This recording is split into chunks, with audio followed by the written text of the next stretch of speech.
ese nkatwe nk'abanyarwanda dushobora kwibaza ngo Nyakiso ni muntu ki? Ese nibe bikorwa yakoze mu Rwanda? Nibyo turi buze gusanga muri ino video.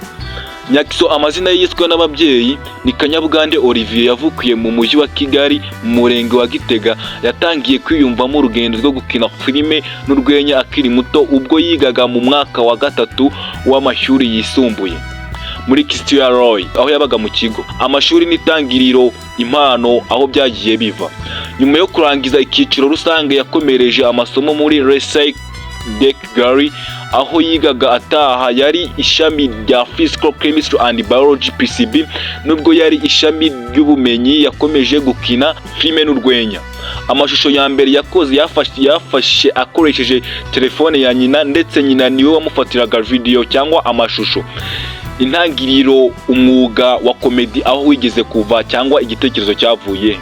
Mu ntangiriro z'umwuga we Nyakiso yishurwaga amafaranga make cyane, aho yigeze guhembwa amafaranga 4,000 by'amanyarwanda kuri buri gace episode ya komedi. Nyuma yaje gusinya amasezerano hamwe na Kasuku TV, bituma atangira kubona ibiraka byo kwamamaza, bityo umwuga we utangira gutera imbere.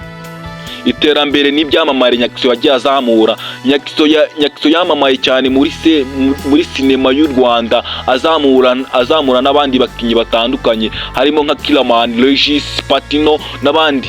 Yagize uruhare rukomeye mu guteza imbere urwenya mu Rwanda, ndetse yagiye atanga inama n'ubufasha ku rubyiruko rwifitemo impano yo gukina filime. Urugero nk'itsinda rya Poco Comedy rikorera mu karere ka Rubavu, aho Nyakiso yabahaye inama n'ubufasha mu rugendo rwabo rwo gukina filime, guhindura imikorere no kwihangira umurimo. Mu kwezi kwa Werurwe 2022 Nyakiso yatangaje ko atagikorana na Afrimax nyuma y'imyaka 2 bakorana. Yatangaje ko agiye gukomeza ibikorwa bye ku rubuga rwe rwa YouTube rwitwa Nyakiso Comedy, aho abakunzi be bashobora gukomeza gukurikira ibikorwa bye by'urwenya. Ubuzima bwite n'icyerekezo yari afite akiri umwana, ndetse dushobora kwibaza ngo ese ni cye kintu yagezeho. Mbahaye ikaze Officier Dinero nk'ibisanzwe. Nyakiso ni umuntu wiyemeje gukomeza guteza imbere urwenya mu Rwanda, ndetse no gufasha abandi bafite impano muri uwo mwuga. Abinyujije ku mbuga nkoranyambaga ze akunze gutangaza ibikorwa bishya, ndetse n'ibiganiro bigamije gufasha abakunzi be kumenya ubuzima bw'abakinyi ba Nyakiso Comedy. Biragoye, ntago wabivuga ngo uzabirangize. Uyu musore yanditse amateka mu Rwanda. Dushobora kwibaza ngo icyifuzo afite yarakeneye kugeza ku rubyiruko ni ikihe? Nyakiso akomeje kuba umwe mu banyarwenya b'urwenya bakunzwe cyane mu Rwanda, kandi afite intego yo gukomeza guteza imbere uwo mwuga, ndetse no gufasha abandi bafite impano muri urwo rwego.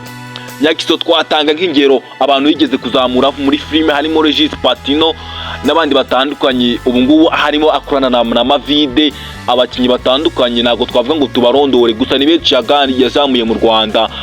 Uyu musore ntacyo twamunganya, yakoze ibikorwa by'indashyikirwa mu gihugu. Gukora ikosa rimwe mu Rwanda, aja kuri live ye ya YouTube ya TikTok avuga yuko mwafashe umwanya wanyu mukareba iki kiganiro. Ndabashimiye. Yari Officier Dinero nk'ibisanzwe.